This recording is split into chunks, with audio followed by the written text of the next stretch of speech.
இன்னுமே நான் பொய் சொல்லவா நிஜம் சொல்லவா? நீங்க 2 பேரும் சாப்பிட்டீங்களா? முதல்ல நான் கேட்டதுக்கு பதில் சொல்லு. நிஜம் சொல்லவா பொய் சொல்லவா? ம், நிஜம் சொல்லவா பொய் சொல்லவா? என்னங்க இந்த பிடிவாதம்? பின்ன டாக்டர் கிட்ட நிஜத்தை சொன்ன எல்லாரும் ஏன் வாய் பத்தணும்? அந்த பாவிக்கு ஏதாவது ஆச்சுன்னு வச்சுக்குங்க, உங்களை தானே ஜெயில போடுவாங்க. அதுக்காக பொய் சொல்லவா? அது இல்லைங்க.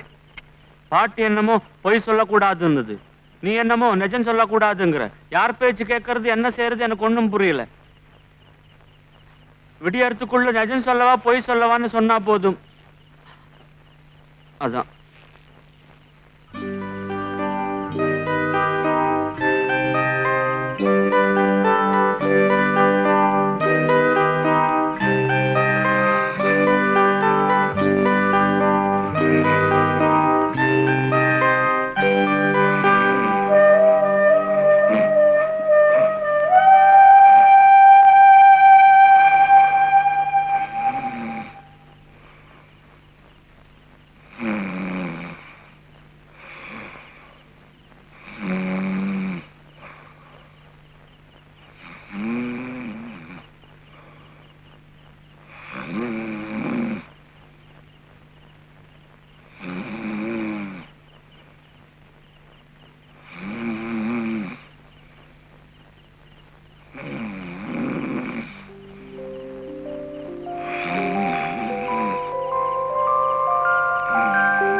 என்னங்க என்ன இங்க படுத்துட்டீங்க? நிஜம் சொல்லவா பொய் சொல்லவா? நிஜமே சொல்லுங்க. பாலு படுக்கையில ஒண்ணுக்கு போயிட்டான், அதான் இங்க வந்து படுத்துட்டேன்.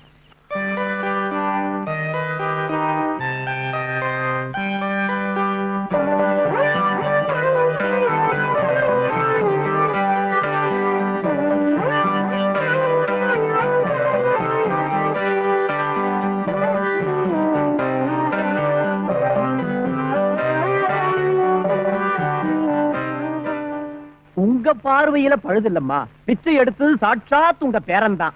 அவனை வச்சுக்கிட்டு பிச்சை எடுக்கிறது ஏன் மச்சனம் தான். அவன் ஒரு அரை பைத்தியம். அவன் மஞ்ச கைத்து கட்டினா அதை என்னமோ தாலிப்பட்டு மகிழ்ந்து போயிட்டா உங்க மருமவு பொண்ணு. கல்யாணம் நான் கிள்ளி விளையாட்டா? இதவா விவாகம் என்ன பொறுத்த வரைக்கும் ஊர்ல நான் மட்டும் எடுத்து திரியிற மாதிரி இருக்கு. உங்களுக்கு எப்படி இருக்கோ?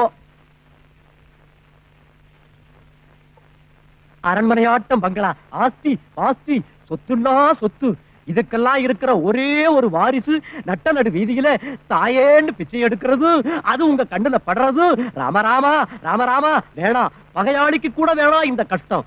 உங்க வீட்டுக்காரர் கலஸ்தரஸ்தானம் பலமாயிருக்கு, அதனால நீங்க இன்னும் உயிரை வச்சுக்கிட்டு நடமாடிக்கிட்டு இருக்கீங்க. நானா இருந்தா என்னைக்கோ போயிருப்பேன். என்ன போறதோ என்னமோ, என்ன இப்படி வாழ வச்சு தெய்வம் சாகடிக்கிறது. சாகக்கூடாதம்மா, சாகக்கூடாது. உங்களாட்ட உத்தமிக்க சாகவே கூடாது. உங்க பேரனை வீட்டுக்கு கூட்டி வர்ற பொறுப்பு என்னது? உங்க வீட்டுக்காரர் தாராளமா செலவு கணக்கில் எழுதிட்டு 10,000 ரூபாய என் பாக்கெட்ல தள்ளுனா, மருமக உங்க முன்னாலே, பேர உங்க இடுப்புல, மச்சல என் கையில. குருநாதங்கிறது நீங்க தானே? ஆஹா ஆஹா, என் பேர் உங்க வரைக்கும் எட்டி இருக்கா? அது நான் தான். ராஜம், நீங்க போங்கம்மா. முதலாளிக்கு எல்லாம் புரிஞ்சு போயிடுச்சு. உங்களுக்கு பேரன்னா அவருக்கும் பேரன் தானே. என்ன வேணுங்கிறீங்க? அது வாங்க 10,000. இப்போதைக்கு 5 விரல் போதுமா? போதும், பாக்கி அங்கே இருக்கட்டும். பழம் இன்னும் பழக்கலையா? இன்னும் பல வீடியோக்களை காண சன் லைஃப் சேனலை சப்ஸ்கிரைப் பண்ணுங்க.